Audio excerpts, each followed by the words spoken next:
I'm here today with Stig Nybo, President of Pension Sales and Distribution for Transamerica Retirement Services. Stig, thanks for joining us. Absolutely. We've all heard about the issues with retirement readiness in the United States and how many people are retiring every day that just don't have enough funds. What do you see as the issue with retirement readiness, and where are people? In a word, we're in a very underfunded state in retirement in the United States, and it really distills down to a few really key issues. One is that we've not built a habit around saving for retirement, and there are simply a lot more stressors today than there were historically with respect to retirement. So, fundamentally, we find ourselves in a completely underfunded state, and we need to change outcomes for many Americans. One of the issues we've heard about for years is that inertia is the biggest driving force and an obstacle in trying to get people into these retirement plans. Is there a way to move that needle, get the forces of inertia maybe to work for us instead of against us?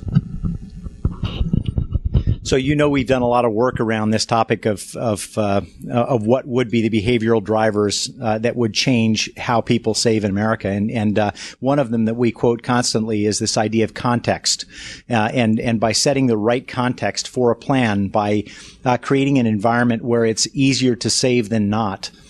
You can materially change how people save. So this idea of inertia is nothing more, nothing less than the wrong context being set for participants, context that makes them make choices that they won't make in order to be fully funded from a retirement standpoint. So we need to change that context and use inertia to our favor and drive people to save more. So you create an environment where it's easier to save than not. You get opted into a plan, let's say.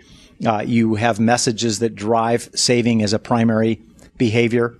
All of those things are contextual drivers which allow for inertia to work in your favor rather than against you. And it's an important topic. When we move the needle and we change from an opt-in situation to an opt-out situation where people have to elect not to be in the retirement plan, what kind of results have we started to see? Well, statistically, if you look at what percentage of the population actually opts out once they're placed into a plan, it's around 5%. So, the loose statistic that's used is that in plans that have an auto-enrollment feature, that about 90% plus of participants will be participating in the plan. I think the critical mistake that we've made as an industry so far is that we've been choosing a rate. And by the way, when I say industry, I mean both the provider side and the plan sponsor side, is that we have selected a rate that's simply too low. So right now, about 73% of the plans out there that have auto-enrollment auto-enroll at 3% or less. Well, 3% or less is not enough to get people to a funded retirement. So where auto-enrollment has dramatically improved the number of people that are participating in plans, it has not dramatically improved the rate at which they do participate, and both are critical elements in getting to a funded retirement. So the next step, the next evolution, if you will, to this kind of automated behavior is to really figure out what the right plan design is from an auto-enrollment standpoint. More often than not, now we talk about 6% as a base rate and 2% as auto-escalation rate, so that you move from 6 in your first year to 8 to 10 and beyond, and that would make for a much better result for participants. A number of plan sponsors that I've spoken to have been afraid to put in auto escalation. They think people will drop out of the plan if there's another 2% that comes out of their pay. Have you seen that as a problem? How important do you think auto escalation is to build into these auto enrollment environments? So I think auto escalation is absolutely critical, and when you look at the increase in dropout rates for plans that have both auto enrollment and auto escalation, it really does not materially change the results. So auto escalation is really nothing but a positive in terms of including it into an auto enroll plan. And of course, it's very difficult to start somebody at the number they actually have to be at. in order to have a fully funded retirement. So you can't really start them at 10. That would be a true shock to the system. Starting them lower than that, escalating them up is the right answer. And again, for those plans that do have auto enrollment, they should have auto escalation to go along with it.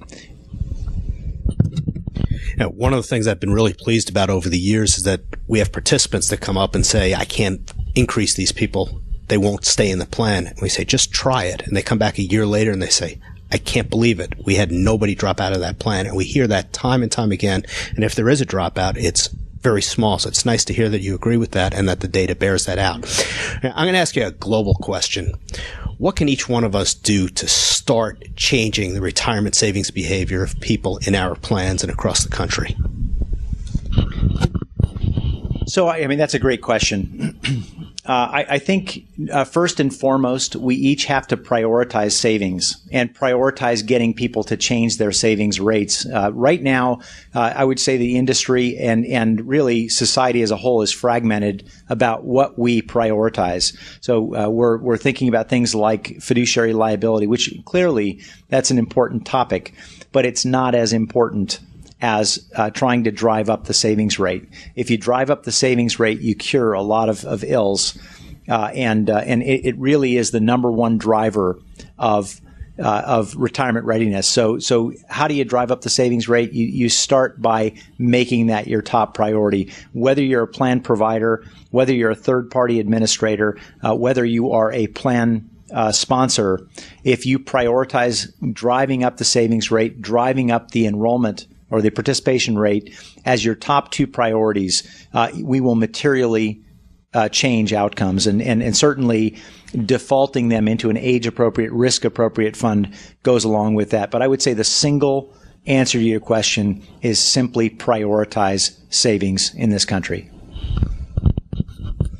All right. I really appreciate the time you've taken with us today. Most of you did not see Stig's presentation that he opened our conference in Las Vegas in 2013 with, where he talked about the changes that came about when there was a huge pollution problem in the United States. And if we could change the pollution problems, we could change the way people save. We just need to start doing it. I appreciate your time. Thank you very much for all you do. My pleasure.